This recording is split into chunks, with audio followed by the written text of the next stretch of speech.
Olá, meus amores, tudo bem com vocês? Sejam muito bem-vindos a mais uma aula de História. Na aula de hoje, nós vamos dar continuidade ao assunto da aula anterior. Vamos continuar falando sobre Idade Média, tá bom?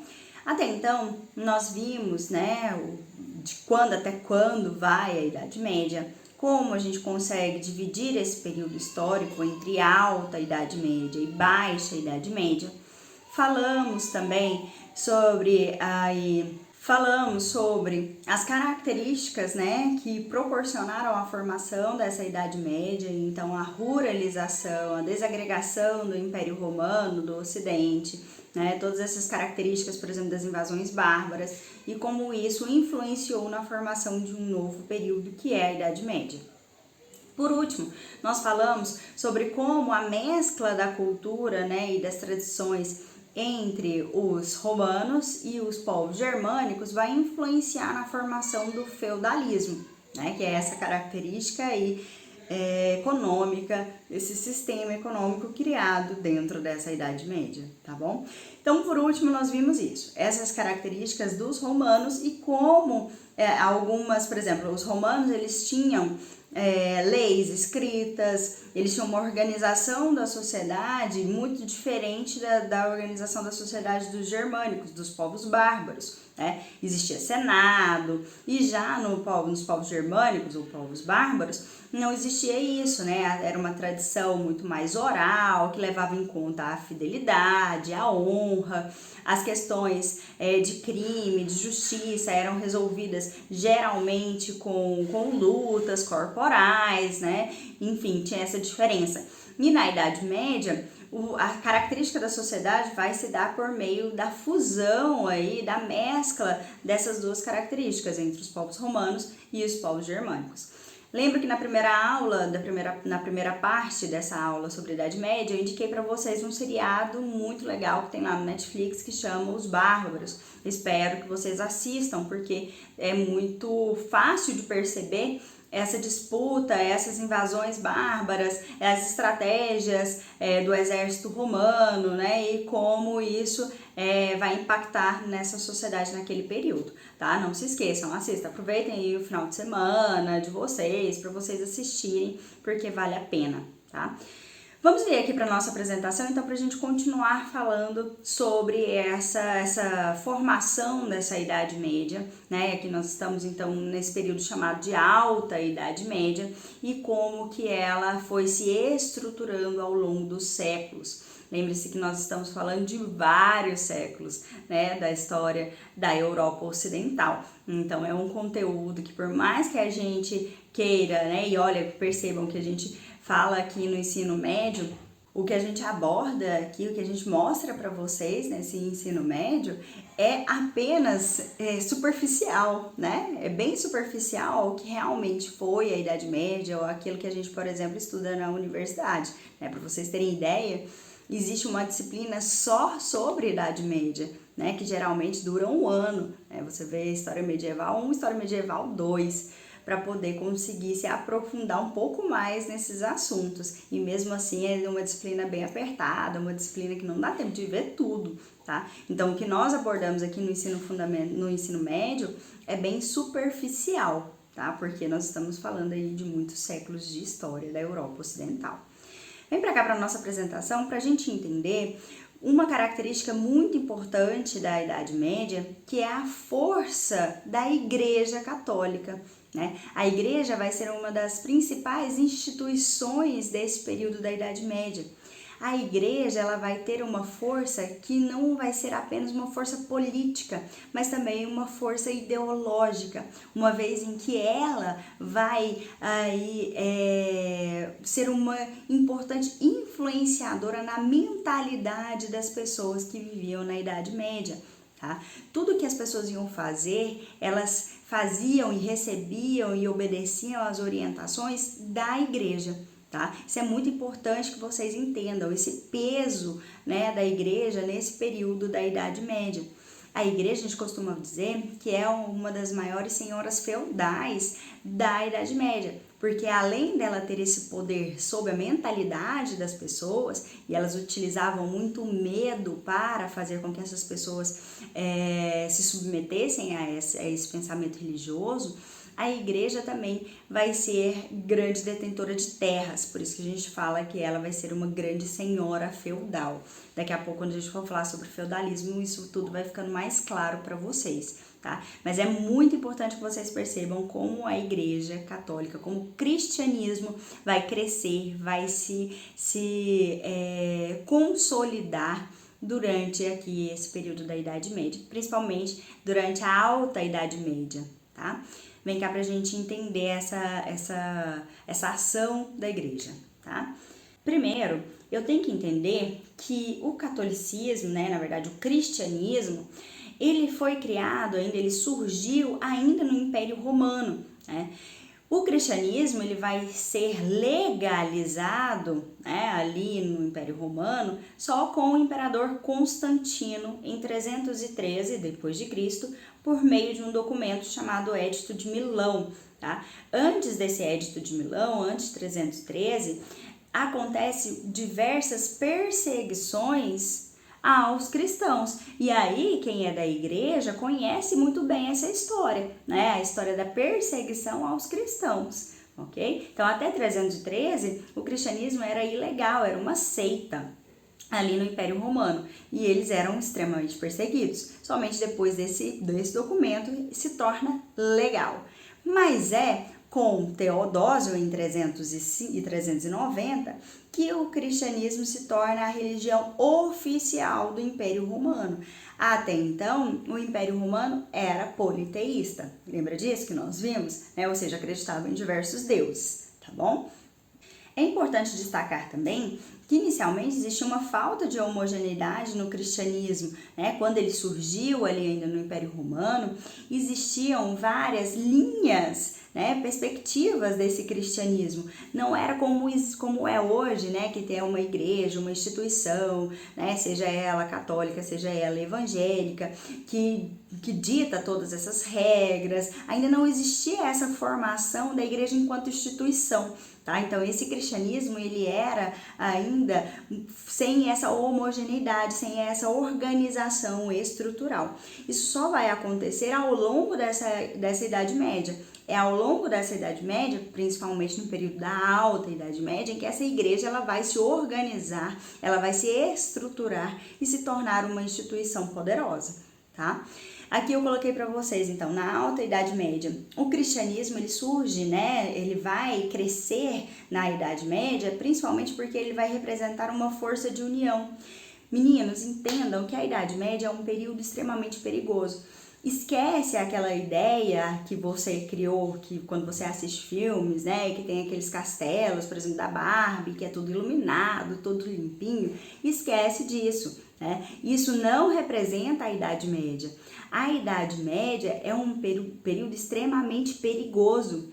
É um período em que os castelos, por exemplo, não existia saneamento básico ali. Então, as pessoas viviam no meio de sujeira muitas vezes, né, conviviam com ratos. As tradições, a cultura era completamente diferente do que a gente entende hoje por civilidade, né, por civilização. Esse conceito, essa ideia, ela só vai ser criada lá na frente na modernidade, tá? E um autor muito interessante que fala sobre isso, se vocês tiverem curiosidade de pesquisar, chama-se Norbert Elias. Ele fala sobre esse processo civilizador da sociedade, mas já na modernidade. Aqui na Idade Média não existia isso, né? Essas pessoas então conviviam ali, não existia banheiro, né? Não existia, não é aquelas, não existia essa higiene, né? Essa higienização da sociedade que a gente conhece hoje. Então é importante vocês terem isso em mente. E era um período extremamente perigoso. Por exemplo, essas pessoas que vão fugir das cidades romanas e procurar abrigo ali nesses campos, né? Na área rural, elas estão procurando abrigo porque era um território perigoso. Existiam vários bárbaros, então, que invadiam esse território e essas pessoas morriam de medo dessas invasões. Acontecia muito estupro de mulheres, acontecia muitos assaltos, então o transporte de um lugar para outro era extremamente perigoso, por isso mesmo era evitado, né? Então é um momento em que esse cristianismo, então, com a ideia de amor ao próximo e tudo mais, vai trazer um certo conforto e vai ser o elo de ligação entre essas pessoas, tá bom?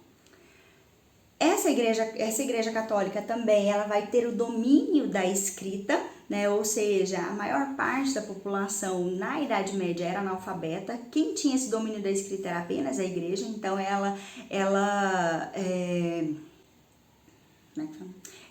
a Igreja Católica monopolizava esse domínio dessa escrita, então apenas alguns padres que tinham que tinham essa capacidade, né, que tinham essa habilidade de ler, e é justamente a partir disso que a igreja também vai guardar entre os seus mosteiros, né, nos seus mosteiros, vão criar bibliotecas com obras fundamentais, né, obras extremamente importantes que foram feitas, que foram escritas lá na antiguidade. Tá? Então, fontes históricas são guardadas pela igreja durante esse período da Idade Média, em que apenas alguns da Igreja Católica tinham acesso. Livros, por exemplo, que eram considerados pecaminosos, livros de comédia, livros que tinham um caráter mais erótico, tudo isso era colocado numa lista de livros proibidos pela Igreja Católica. Um filme muito interessante, que na verdade é um livro que se tornou filme, é muito bacana para vocês assistirem, para pensar um pouco e compreenderem esse universo, esse poder da Igreja Católica e como era o universo dentro desses monastérios, né, onde esses padres viviam ali nessa Idade Média. Se chama O Nome da Rosa. Tá? Ele deve ter, eu acho que tem disponível no YouTube, tá? Depois eu vou olhar aqui para vocês e se tiver eu deixo o link aqui embaixo na descrição para vocês assistirem. É um filme já antigo, mas muito interessante para entender isso, né? Vou contar por cima aqui a sinopse, né, do filme, porque eu acho que a gente indica tanto filme para vocês que acho que é difícil vocês conseguirem assistir tudo isso, né? Mas eu vou contar aqui por cima, por alto, para vocês o que acontece. Um mosteiro, então, nesse período, na Idade Média, e vários padres, vários monges começam a morrer, né? E todos eles morriam com a mesma característica, morriam com a língua roxa e com o dedo roxo, né? E aí um padre investigador vai até o mosteiro, junto com o seu auxiliar, para poder investigar essas mortes, né? E aí, história vai, história vem, existia um padre lá um monge, né, que era muito rígido com as regras da igreja, com essa questão de que existiam esses livros proibidos, né? E para vocês terem ideia, o filme mostra muito bem isso. As alas em que esses livros eram guardadas as 7 chaves, alas proibidas e tudo mais. Só que acontece que alguns padres, aqueles padres curiosos, né, que se atrevessem a ler esses livros, sofriam então essa morte. Por quê? Porque esse padre radical passava um veneno nas páginas do livro. E para essas pessoas lerem, geralmente elas passavam o dedão na língua. Hoje, em época de coronavírus, jamais façam isso, né? Mas nem fora de época de coronavírus, ninguém mais faz isso. Tem um produtinho que você usa para poder molhar o dedo e passar a página. Ninguém vai ficar metendo o dedão na língua e passando a página lá, né? Mas era isso que eles faziam naquela época. Então, passava o dedão na língua e passava na página. Aí passava o dedo no veneno, passava na língua de novo, passava na página e assim sucessivamente. Então eles acabavam morrendo envenenados, porque esse padre, que era radical, resolveu então castigar esses padres que se aventurassem nas leituras desses livros proibidos, tá? Isso aqui é só um grande parênteses, né, para vocês entenderem o poder dessa igreja e o monopólio que ela vai ter em relação, inclusive, a essas obras, a esse poder da escrita, tá?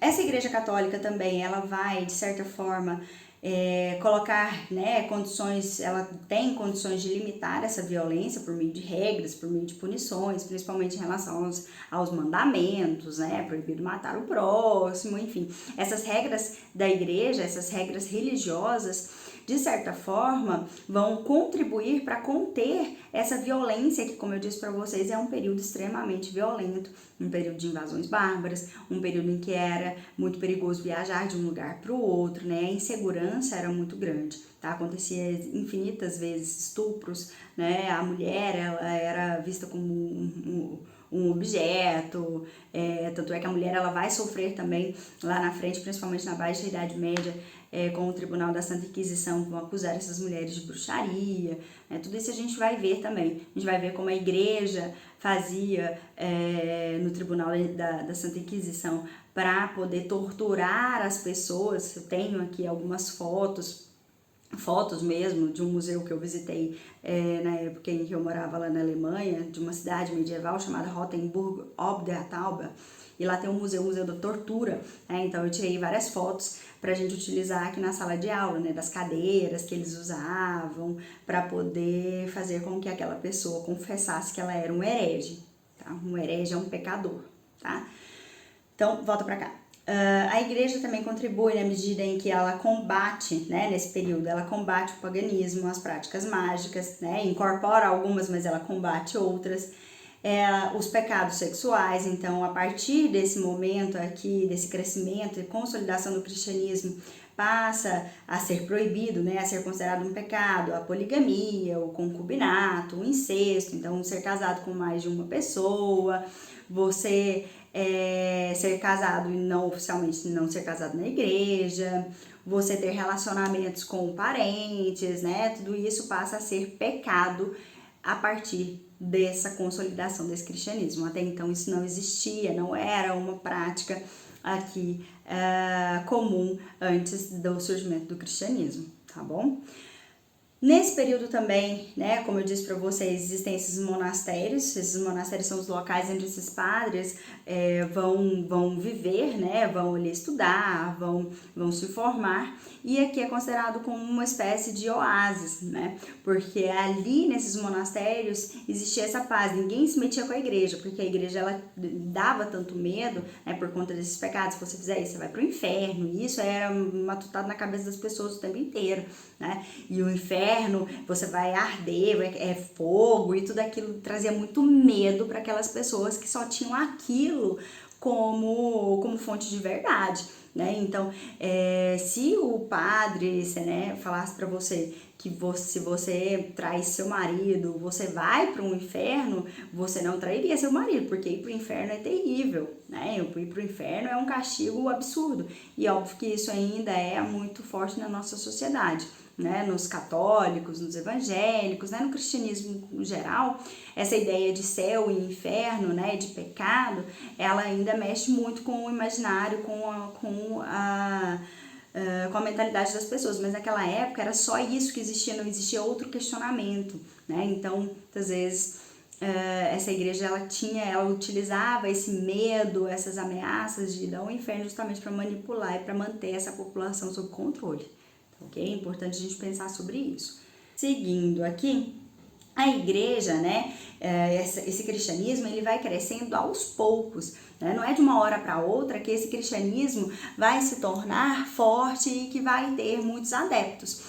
É à medida em que alguns, principalmente os reis bárbaros, vão se convertendo a esse cristianismo e que ele vai ganhando cada vez mais adeptos, mais seguidores, e vai se tornando cada vez mais forte, né? À medida em que os pagãos, né, que os bárbaros eram considerados pagãos, que não tinham religião ou que cultuavam apenas, né, a natureza, à medida em que essas pessoas vão se convertendo ao cristianismo, ele vai ganhando cada vez mais força e vai se tornando cada vez mais sólido, né, mais fortalecido.